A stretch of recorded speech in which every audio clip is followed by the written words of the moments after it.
Hi, welcome to Commercial Law Tutorials, Law of Property.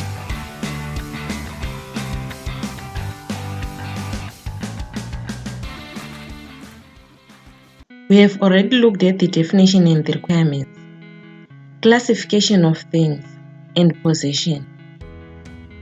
Today we are moving on to lesson number 4. We are going to look at the definition of ownership, acquiring and forms of ownership.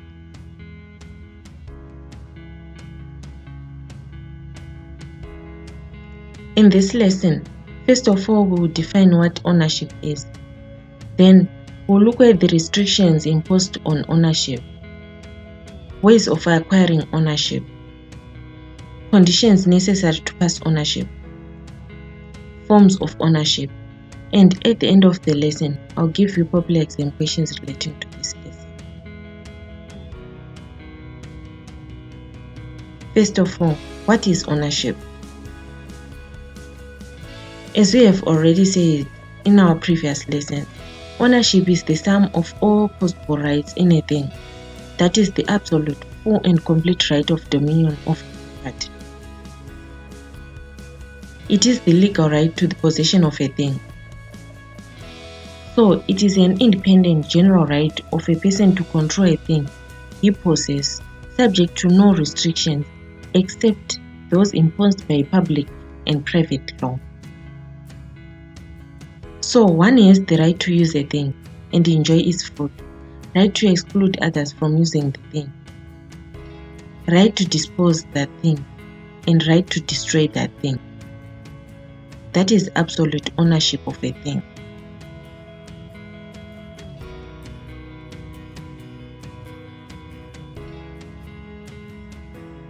Let us look at the restrictions imposed on ownership. As we were saying, one has the right to use a thing and enjoy that thing as he wishes, without any limitations, except for those imposed by law. So we have public law restrictions.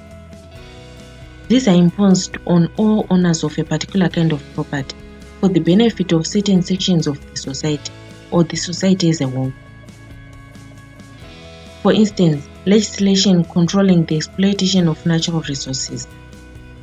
As we see in mining, we have mining laws. We also have water laws and soil conservation laws. Those are public law restrictions. We have neighbor relations laws. These are restrictions that are imposed in the interest of neighbor relations. For instance, the common law relating to nuisance and encroachment. Lastly, we have individual restrictions. These are applied in particular cases due to a right to a thing or in respect to a thing which is vested in a person other than the actual owner. So these are restrictions that are in form of limited real rights and servitudes. Let me expand on real rights. What is a real right? It is a term we are going to meet frequently. So let me explain it a bit. A real right is the right that an owner has in his own property. That is the right that gives a person direct power with regards to a thing, a corporal thing. So real rights focus on the relationship between a person and a thing. For instance, in ownership, pledge, usufruct, mortgage, and servitudes. We meet real rights in all these.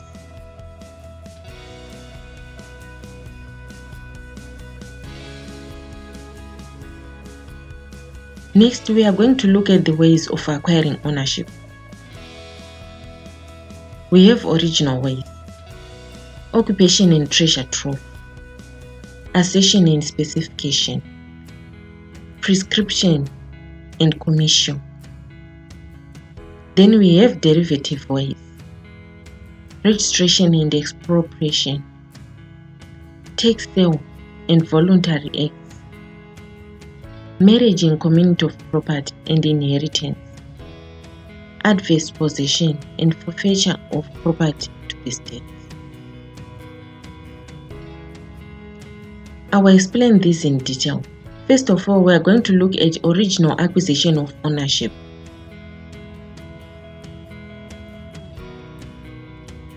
In original acquisition of ownership, one will be the first person to acquire a thing. Ownership would have been created for the first time of an individual. That person does not have a predecessor with respect to the title of that thing. It is independent of any pre-existing rights over that same thing.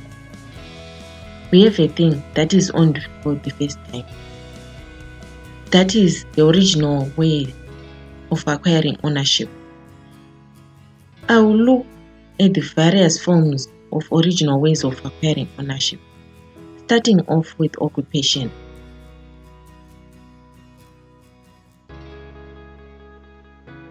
Occupation takes place when there is taking possession of an unowned thing which is capable of being owned with the intention of becoming its owner. It is the unilateral taking of possession by a person of a rational lease, a captured wild animal. That is occupation. When a thing is unowned and someone takes it and becomes its owner for the first time. Next, we have accession. It is a method of acquiring a real right in a thing when that thing is added or incorporated with another thing. We have a property and another thing is incorporated in that property.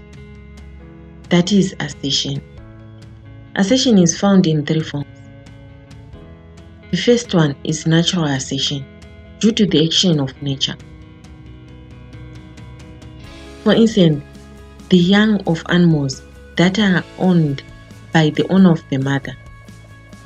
So when one has a young animal from a mother he owns, that young animal belongs to the owner of that mother, except in things with rights of usufruct or leases, or cases involving bona fide ownership.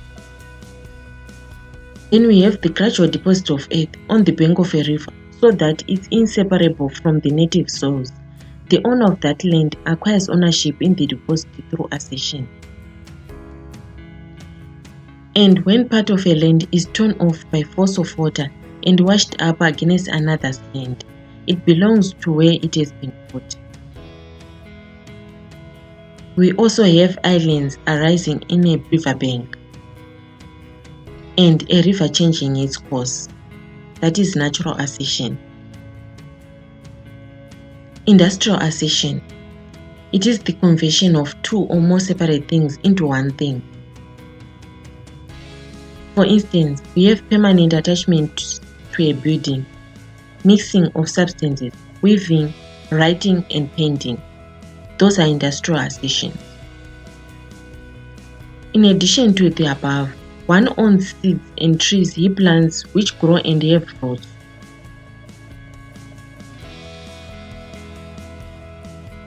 And as we were saying, any permanent attachment of buildings, walls, and structures to one's land, the structures that has been attached on that land becomes the property of the owner of that land on which they are built. That is industrial accession. The third one is mixed accession. It is the concurrent occurrence of both natural and industrial accession. Specification is next. It occurs when new property rights are established as a result of some action upon existing property belonging to another, resulting in a change of species. Work on a material is done to create a new thing. The new thing that is made belongs to the person who created it, provided there is no contractual relationship between the person doing the work and the owner of the material used. So we have a thing, and work is done on that thing to create a new thing, and the new thing belongs to the person who has just created it. We also have prescription. It is a method of acquiring real rights to a property through the continuous possession by one person of another's property for an uninterrupted period. By meeting the statutory requirements of continuous possession, which vary from country to country, with peaceful and uninterrupted possession of a thing from the owner, possession of the thing will finally ripen into ownership. Next, we have commixtio. It is about mixing of liquids, metals which are melted together, and the mingling of solids to get another thing. So one has thing A, thing B, and thing C. They are mixed to give another new thing. The new thing belongs to the person who have just created it.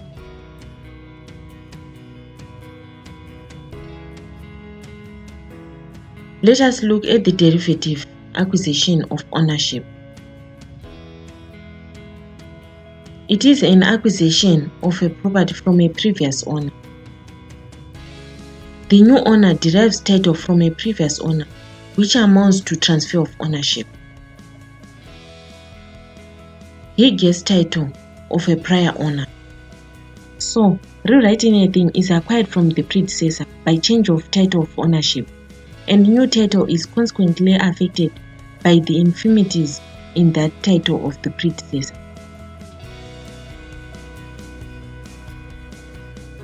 Let us look at registration as the first way of acquiring ownership derivative ways. Ownership of immovable things what is transferred by registration through the responsible office in a country. This is usually used in land and buildings. We have the owner of a thing who through registration transfers ownership to the buyer, who becomes the new owner of the thing through registration. Then the second one is delivery of goods. Delivery of goods made by the seller to the buyer passes ownership. Ownership of movables is transferred by actual or constructive delivery. We have a lesson on that. So, the seller, the owner of the thing, by delivering that thing to the buyer becomes the new owner of the thing. So, delivery of goods passes ownership to the buyer. We also have voluntary acts, gifts, and donations. In this case, an individual, a donee, acquires ownership in a thing from another person, a donor. We have the owner of a thing who owns that thing through a voluntary act, gives that thing to the new owner of the thing, thereby transferring ownership. Next, we have marriage and community of property. This is when all assets and debts after the marriage are shared in a joint estate. So there is automatic joint ownership of property acquired by the parties to a marriage. That is, if they are married in the community of property. We also have the operation of law. First, expropriation. That is the converting of private property to a public property. The action of the state or any authority of taking property from its owner for public use or benefit. That is expropriation. Payment of adequate compensation is done to the owner of the property. We have a private owner of property, and through expropriation and compensation of that private owner, it becomes public property. Next, we have forfeiture of property to the state. It is the loss of any property to the state that was acquired or used in any crime without compensation as a penalty for the illegal conduct. The property used in committing a criminal offense is taken by the state, and the state will thereby be the owner of that property. The state or government can keep the seized cash and property, destroy the property or sell it, and use the proceeds for the benefit of the public. In this case, we have a private owner of property. Through forfeiture, it becomes state property. We also have tax sales. A tax sale takes place if taxes on real property are not paid as expected to the government. Those taxes become a lien on that real property. After a specified period of accruing and not paying the taxes, the government body involved can sell the property at a tax sale. The purchaser of the real property at that tax sale acquires a valid title to that property. The money from the tax sale is then used to pay back the accrued taxes on that property. So we have the owner of some property with accrued taxes. Through a tax sale, the government gives that ownership of that property to a new owner who buys that house or that property through a tax sale. And the property is now owned by the new owner who has bought it through a tax sale. Next, we have adverse possession. This is when a person acquires legal ownership of someone else's property, usually land. It happens when a person openly and continuously occupies someone else's land without permission for a statutory period while paying taxes as required on that land. If the trespasser is not removed from that property for a statutory period, the title of ownership is given to that trespasser.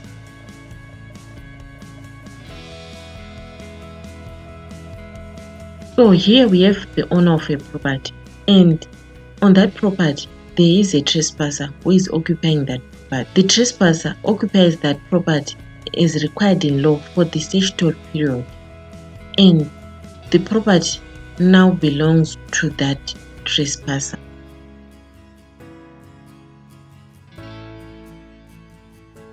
We also have inheritance. This is when ownership is transferred by a statement in a person's will, which is drawn according to the state laws. If there is no will, property descends to the heirs. But without both will and heir, property becomes the state's. So we have the owner of a thing who has just passed away. And through inheritance, ownership is passed to the new owners who are the heirs.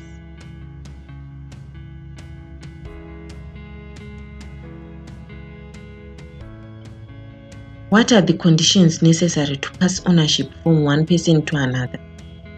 That is what we are going to look at next. For ownership to pass from the transferor to the transferee, it is required that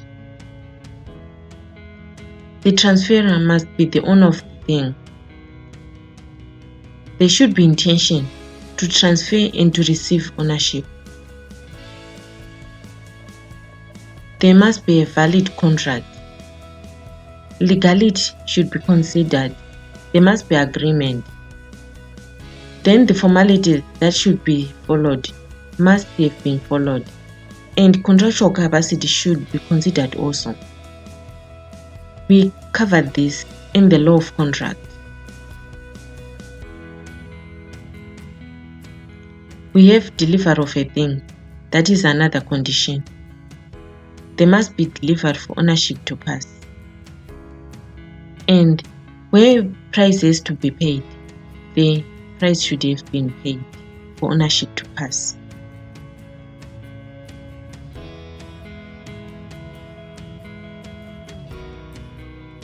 Let us look at the forms of ownership we have. First, sole ownership. This is when one person owns the property. Next, we have joint tenants. Two or more persons own a property together simultaneously, each person having equal rights and obligations in that property. Joint tenants all own equal shares of the property. When one tenant dies, remaining joint tenants inherit the deceased tenant's share in that property.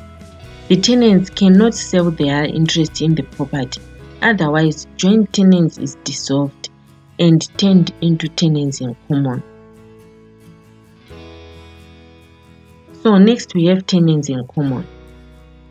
It is a form of co-ownership where property is owned by two or more persons at the same time, by will or by deed, with each individual having a certain percentage of shares of ownership in the property owned, which may be equal or unequal.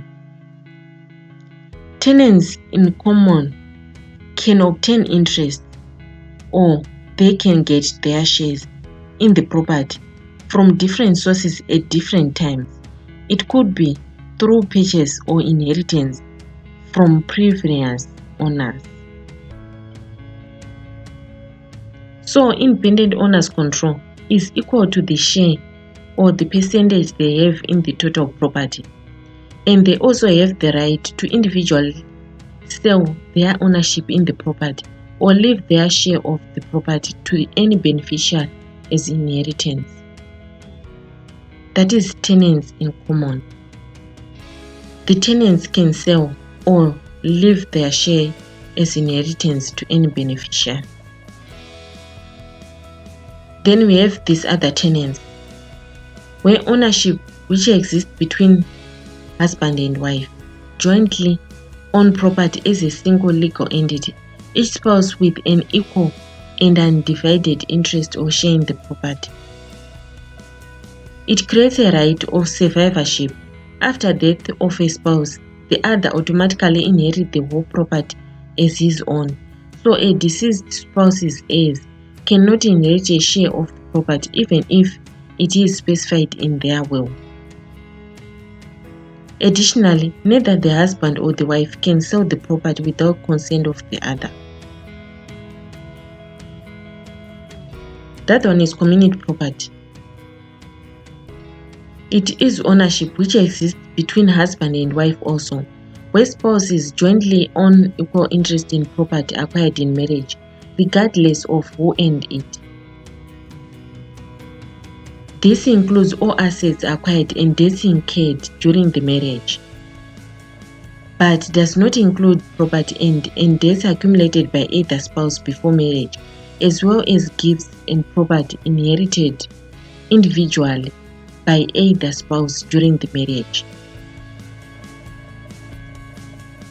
The other forms are corporate ownership, partnership ownership, and trust ownership. Those were the forms of ownership we have.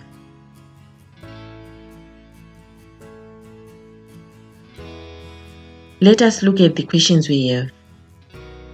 Define ownership and indicate the requirements for passing ownership in a thing. What are the methods used to acquire ownership? What is ownership in law? Analyze the various ways of owning property. Thank you so much for watching. Remember to subscribe and like if you have enjoyed this lesson so that you won't miss anything I post. Additionally, you can also click on the notification bell so that you can be notified each time I post a new video.